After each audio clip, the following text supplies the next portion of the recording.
Hello, I am Chris Pickard at Body Imbalance in Hertfordshire, and first of all, before I tell you about the 5 steps to eliminating common elbow pain problems forever and getting on with the sport of your choice, I need to apologise about some weird lighting effects that are happening because I managed to just crack my camera screen. So I apologise for that, but I'm not here to tell you how to make quality YouTube videos. I am here to talk to you about elbows and how to get rid of the pain permanently. Now, there are 5 critical steps if you want to get over your elbow pain for good. But there's a 6th one as well. And that's just to remember this, okay, that pain is a warning sign that something is wrong. In fact, pain is your number 1 warning sign that something is wrong and it needs to be fixed. Painkillers, they may mask the pain, they may make you feel better, but they allow you to damage the area, perhaps even permanently. Anti-inflammatory drugs, again, they have their uses, but when it comes to sports injuries and then keep on playing, you're again going to make it worse. In fact, anti-inflammatory drugs may actually stop you from getting better, and they may even be related to you never getting better. So ditch the painkillers and the anti-inflammatories and work through these 5 steps. So what are the 5 steps? Well, the first one is rest. Are you actually getting enough rest to actually heal? Now, when it comes to, say, elbow pain and elbow problems caused by typing in a computer with your wrists up like this, then you need to get that fixed. If it's because of your sport, tennis or golf, then again you need to look at giving it some rest. But if it's coming from weightlifting, bodybuilding, yes, you really need to give it rest, but you also need to sleep, because when you're actually exercising, this is when you're actually ripping the muscles to shreds, you're putting tendons under pressure, and the exercise isn't what allows you to build muscle and strength. The exercise is the stress that you're putting your body under, and then when you rest and when you sleep, that's the healing phase that allows everything to actually work and grow and get stronger and get better, so you can go and do more and get better. So if you are not sleeping 8 hours a night and you're not getting enough rest between exercise bouts, you are not going to heal, and you're also not going to get the gains that you want to in whatever you're trying to do. So first of all, you must rest and actually sleep. Second is identifying the what. What is actually injured? Is it your medial epicondyle, so that's golfer's elbow, so your lateral epicondyle, which is tennis elbow, okay? Or have you got injuries back here, or have you got injuries in here? So there can be biceps tendon, there's something called your brachioradialis. In here you've got your triceps, your olecranon bursa, you've got anconeus muscle. There's a few things going on. So you've got to identify what is actually wrong, what tissue needs healing, what muscles need looking after. And then you've got another W, which is why. Why is it injured? Now, maybe it's because you're just not getting enough rest and sleep, and maybe it's because of what's happening at the end here, the last R. But it's also very often elbow problems come from something else. Okay, very often it's grip strength or shoulder stability. And then shoulder stability can come from problems in your back and your spine, neck problems, and problems with the opposite gluteal muscle. Yes, the opposite butt cheek could be the cause of your elbow pain, because it's very important that everything gets the stability that it needs.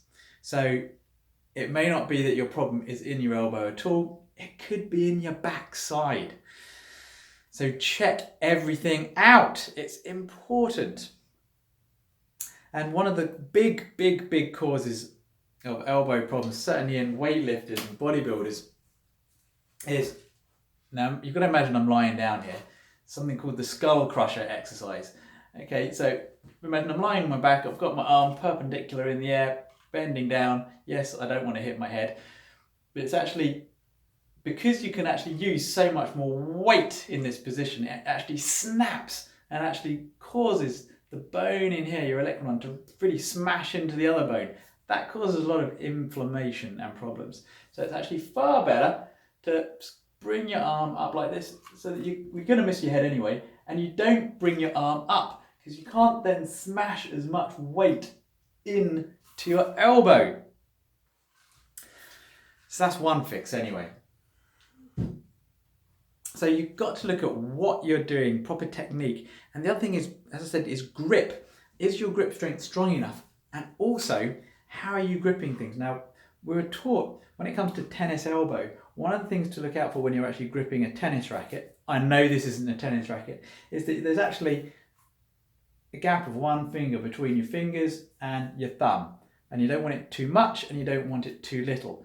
Because if it's too much or too little, your grip strength is not going to be at its strongest.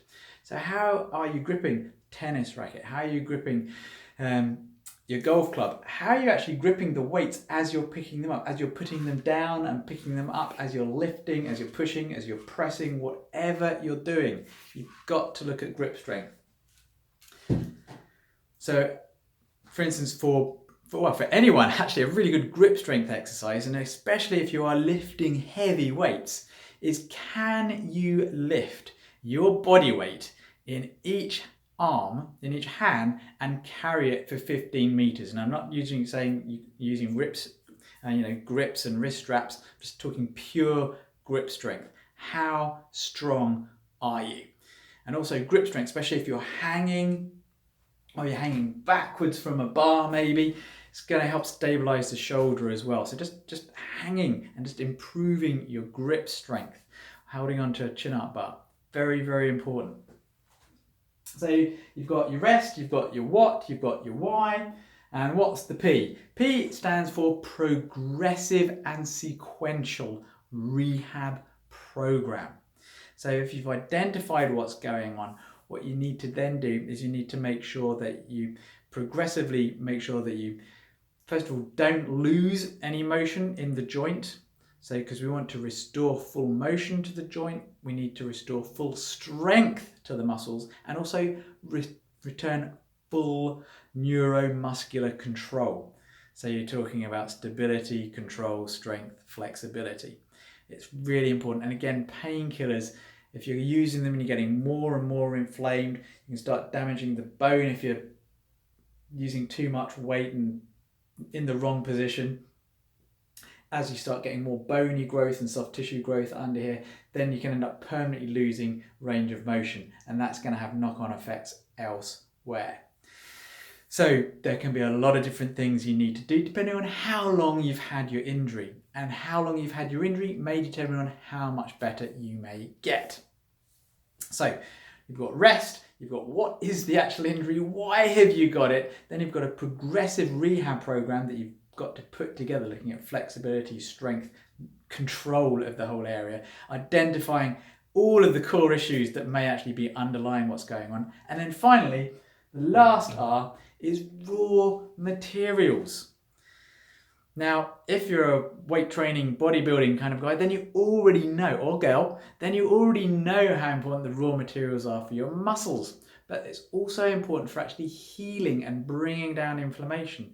And if you're not a bodybuilder, if you're an amateur athlete, or if you just got chronic tendonitis from typing, then you've got to look at your diet and your nutrition. Are you feeding enough of the right raw materials that will rebuild your muscles and your tendons? And there are a number of things that I recommend in my clinic to help people. It really does depend on what else is going in with your diet and your nutrition and your lifestyle. So I hope you found those all very useful. And I'm just going to give you a couple of quick tips on some simple things that you can actually do yourself to help speed up the recovery of the area. Now, if you have already identified what the problem is, there are already great videos on YouTube to help. And so I'll probably put a whole load on my website on a page dedicated to elbow pain. But quite simply, Depending on where the pain is. So let's just say you've got pain on the outside of your elbow. Is just use this part of your hand. You can buy expensive tools that can do this, but just use this part of your hand here and just put it on your elbow and just sweep down. And you want to do this a number of times. You can press in fairly firmly a number of times, okay? And you want to keep going until you feel, warmth building up. You may even start to get a bit of red in here. And then once you've actually got it warmed up, you can then hold one of the painful points and you can move the elbow a little bit, move it around a little bit. And then you can do that in a few different points. And then if you've got a tennis ball or a baseball or a cricket ball or a funky thing like this, you can actually then just roll it into the front of the shoulder, because again, very often it's too tight a shoulder. And then you can put it on your back and lean against a wall and roll it around the shoulder as well. So some really simple things to do. And again, if it's elbow pain here, what you can do is you can, again, just sweep away from the elbow. Just again, working there, get some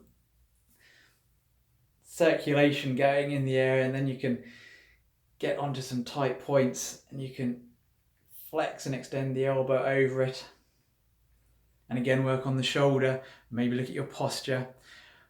The key point here is, if you don't know what's causing the problem, is you see someone that can actually identify it for you. And again, there are many videos looking at specific things for specific problems. And I'll compile a lot together and I'll put a link on my page, bodyimbalanceuk.com. Put a link below the video on YouTube as well, so you can go straight to the elbow page that I will compile for you.